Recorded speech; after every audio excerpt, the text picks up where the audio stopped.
जी से जानना चाहता हूं कि समान प्रशासन का संकल्प जो जवाब में उल्लेखित है उसको स्पष्ट करें। माननीय मंत्री।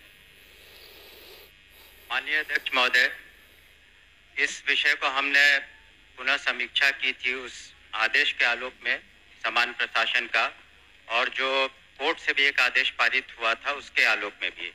तो कुल मिलाकर के अब जो हम लोगों ने आंकड़ा पाया है वो 7,000 से कुछ ज्यादा है, और उसकी ताकि वैसे शिक्षकों को जो दिव्यांग बच्चियों को पढ़ा सके उसकी अधियाचना हमने पुनः उसकी समीक्षा करके बीपीएससी को भेज दी है कि वो शिक्षक जो क्वालिफाई करेंगे बीपीएससी के थ्रू, जो दिव्यांग बच्चों को पढ़ाने के लिए सक्षम होंगे, उनकी संख्या 7,000 से ज्यादा होगी।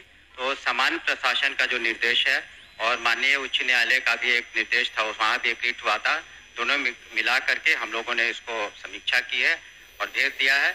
और हम लोगों ने पुनः आग्रह किया है कि बीपीएससी जल्द से जल्द उनका प्रकाशन करे, उनके नियुक्ति के जो भी प्रक्रिया है, ताकि हम उनको विभाग में ले सकें। आपका काम तो हो गया। अध्यक्ष महोदय, इसमें पहले मैंने कहा कि जवाब में भेग है सरकार का जवाब, और डोमिसाइल नीति लागू करना था, और बाहरी जो व्यक्ति है दिव्यांग का, उसमें 121 व्यक्तियों को, दिव्यांगों को बहाली की गई है दूसरे राज्यों के लोगों का, और इस राज्य में केवल 44 व्यक्तियों को ही बहाली की गई है। तो सरकार का जो नीति है उसका उल्लंघन, खुला उल्लंघन है कि दूसरे राज्यों के दिव्यांगों को, हाँ, सरकार स्पष्ट करे कि जिन 121 दूसरे राज्य के अभ्यर्थियों का चयन हुआ है, उनमें से कितने अभ्यर्थी गैर आरक्षित वर्ग के अंतर्गत चयनित हुए हैं। अध्यक्ष महोदय, इसमें कोई उल्लंघन नहीं हुआ किसी नीति का।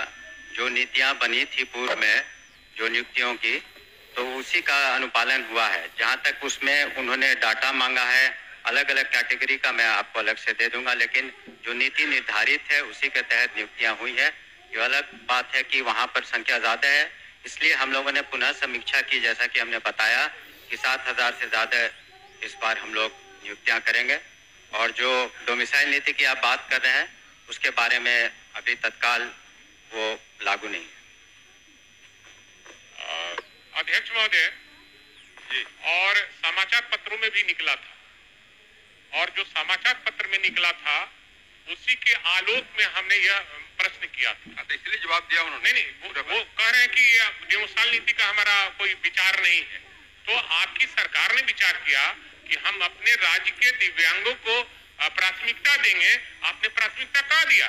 दूसरे राज्यों के 121 अभ्यर्थियों को आपने प्राथमिकता दिया। टीचर में भी वही हाल हुआ, दूसरे के राज्य के लोग चले आए और इस राज्य का बेरोजगार ही रह गया। मैं तो पूछा सर, लेकिन उसका जवाब वो सही नहीं दे पाए ना। समीक्षा क्या है? सरकार राज्य के कितने दिव्यांग अभ्यर्थियों का चयन 36 और लंबवत आरक्षण कोटि के तहत किया है, वर्ग वाइज स्पष्ट करें।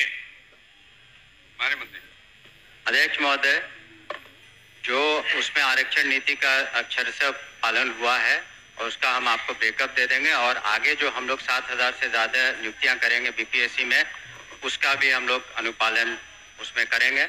और जहां तक डोमिसाइल की बात कर रहे हैं, उसमें जो इस तरह की कही जा रही कि बातें कि 70% या 80% दूसरे राज्य के, ये गलत है। जो हम लोगों ने अभी तक TRE 3 वगैरह में देखा है तो 20-22% का है, 80% करीब यहीं के शिक्षक शिक्षिकाएं हैं। अध्यक्ष महोदय,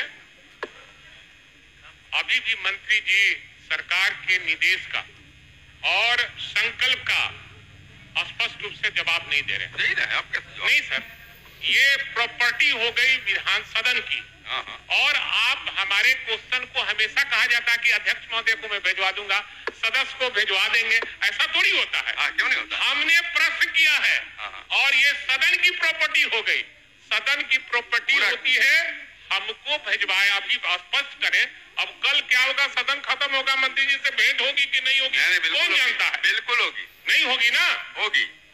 इसलिए हमने जो प्रश्न किया है, हमने जो प्रश्न किया है उसका आप उत्तर जब भी हम भेंट करना चाहेंगे। चाहे, कब नहीं भेंट हुई है आपसे, आप बता आप दें। जब प्रश्न करते हैं और पहले भी बहुत बार भेंट हो चुकी है दूसरे परिस्थितियों में। दोनों मिले हुए नहीं, ये क्यों सदन की हम लोग प्रॉपर्टी बात कर रहे है, हैं? ये सदन की प्रॉपर्टी आपको भिजवा देंगे, ऐसा नहीं। बैठ जाइए, ओके। माननीय मुख्यमंत्री जी यहाँ बैठे हैं, ये बिहार के बेरोजगार दिव्यांगों का मामला है। अगर दिव्यांगों का भी सही चयन